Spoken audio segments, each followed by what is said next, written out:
Nagaan siniif ta'uu Faayisaan jedhama Best One Financial irra. Egaa akkuma mata duree isaa irratti agartanii Paycheck Protection Program Loan fi Unemployment Benefit Wal duukaa fudhachuun hin danda'amaa isa jedhu gaaffiin inni lammaffaa immoo yoommoo wal duukaa fudhannee taaksii irratti rakkoon irratti fidaa isa jedhu kana gaa maamiltoonni keenya hedduu kana daddabalanii bilbilanii nu gaafataa turan. Egaa hin eeyyamamaa yookaan hin eeyyamamu jechuu dura Paycheck Protection Program Loaniin eenyu fi maalii fi isa jedhu yoo dura laalle wayya. Egaa Paycheck Protection Program yookaan immoo PPP Loan inni jedhamu kuni dhaabbattoota xixiqqaa warra hojjetoota qaban hojjetoota isaaniitiif miindaa akka kafalaniif ta'ee jechuudha PPP Loaniin kun. Walakkaa maallaqa isaa immoo dhaabbattoonni xixiqqaa hojjetoota qaban kuni biizinesii isaanii wajjin wal qabanii baasii baasanii baasii sanaaf akka fayyadamaniif. Inni lammaffaan namoonni hojii dhuunfaa hojjetanis immoo akkasuma sababii balaa dhukkuba COVID-19 kanaanii hojii isaanii hojjetanii galii argachuu waan dadhabaniif Paycheck Protection Program Loan kana fudhatanii ofii isaaniif miindaa akka kafalaniif kan ta'e jechuudha. Miindaa duwwaa kafaluu miti. Biizinesii isaanii wajjin wal qabsiisanii baasii qaban baasii sanas akka ittiin kafalataniif. Biizinesii wajjin wal qabatee baasii isaan ittiin kafalachuu danda'anii maali yommuu jennu tokkoffaan office rent yoo qabaatan yookaan immoo business utility expense. Inni kaan immoo maalidha? Yoo loonii biizinesiin isaanii loonii fudhatee interestii kafalaa jiru ta'e isas ittiin kafalachuu hin danda'u jechuudha. Egaa kana yoo jenne waa'ee PPP Loanii akkamittiin fayyadama isa jedhudha. Fayyadamni isaa immoo akkamittiin jedha. Egaati June 5 dura Paycheck Protection Program Flexibility Act utuu hin labsamiin dura maallaqa fudhatan kana persentii 75 miindaa hojjetoota isaanii kafaluu fi akka fayyadaman labse.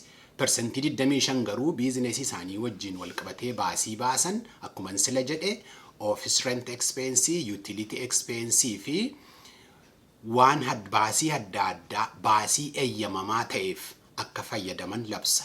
Inni garuu June 5 booda erga seerri Paycheck Protection Program Flexibility Act erga labsamee booda garuu isa persentii 75 sana miindaa hojjetootaa kafaluuf fayyadamuu danda'u isa jedhu sana gara persentii 60tti gadi buusanii isa persentii 25 baasii biizinesii wajjin wal qabatee baasaniif fayyadaman jedhu sana gara persentii 40tti ol guddisee jechuudha.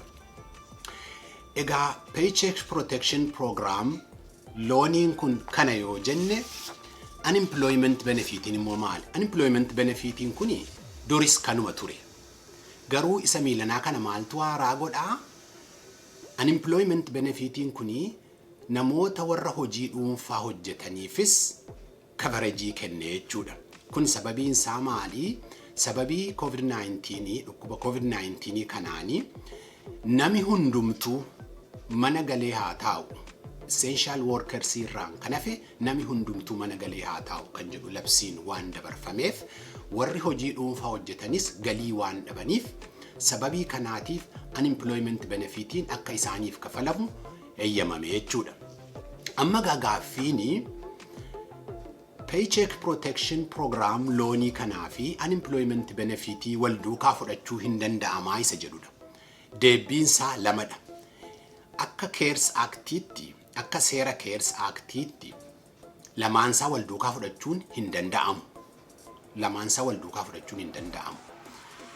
Yoo gaaffiin immoo noo sila fudhannee maal wayyaa isa jedhudha yoo ta'e tokkoo isaa deebisuun dirqama. PPP Loanii sana deebisuun barbaachisaadha. Yoommoo already fayyadamneerraa maallaqni sun harka keenya hin jiru kan jedhu ta'e egaa maallaqni suni akka liqiitti lakkaa'amaa jechuudha. Forgivable Loan ta'uunsaa hafee tola kennamuunsaa hafee dhala persentii tokko wajjin maallaqa sana deebisnee mootummaaf kafaluuf dirqifamna jechuudha.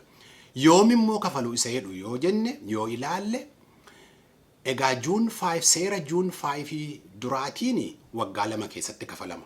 Erga seera June 5 asiitii immoo isa Paycheck Protection Program Flexibility Act sanaan immoo maallaqa isa fudhanne kana isa forgivable hin taane kana sababii unemployment benefit wajjin wal duukaa fudhannee forgivable isa hin taane kana waggaa 5tti dhala percentii tokko wajjin kafaluuf dirqisiifamnaa jechuudha. Kuni jechuun maal jechuudha? Haadha isaa fi dhala isaa percentii tokko wajjin waggaa 5 keessatti kafallaa jechuudha. Inni gaaffiin inni lammeeffaani taaksii irratti immoo maal rakkoo qabaadha. Inni Paycheck Protection Program Loaniin kunii fi Unemployment Benefitiin kunii taaksii keenya irratti rakkoo fidaa isa jedhudha. Yoo PPP Loanii yommuu ilaallu PPP Loaniin taxable miti. Yoo baasii eeyyameef fayyadamne akkuman sila jedhe percentii 60 miindaa hojjetootaa kafaluuf percentii 40 immoo baasii biizinesii wajjin wal qabatee baafne heeyyamamaa ta'eef yoo fayyadamne taaksii sin qabu deebisanii kafaluunis hin barbaachisu. Unemployment benefitiin immoo akkuma beektan yommuu unemployment benefitiif apply gootan taaksii amma kafaluu moo booda kafaluun sin irra jira isa jedhu filannoo sin filattanti murteessa. Application keessan yommuu guuttan states federalis taaksiin waan irratti kafalamuuf yoo yommus states federalis anoo ammuma kanami waan naa kafalamummarraa haacitu jettanii yoo select gootaniitu ta'e kafalaa jirtu jechuudha. Garuu immoo yoo waan naa kafalu unemployment benefit naa kafalamu sanarraa incitiin jettanii yoommoo selectii gootaniitu ta'e egaa booda yommuu taaksii keessan faayilii gootan taaksii 2020 kana yommuu faayil gootan baragar achi irratti taaksii kafaltu jechuudha. Egaa amma taaksii irratti kafalaa hin jirtan yoo ta'e unemployment benefit fudhataa jirtan irratti maallaqa aside kaa'uu hin irraanfatina. Sababiin isaa taaksii irratti kafaltu federaaliifis stateifis waan ta'eef jechuudha. Egaa gaaffii keessaniif deebiin koo kana fakkaata.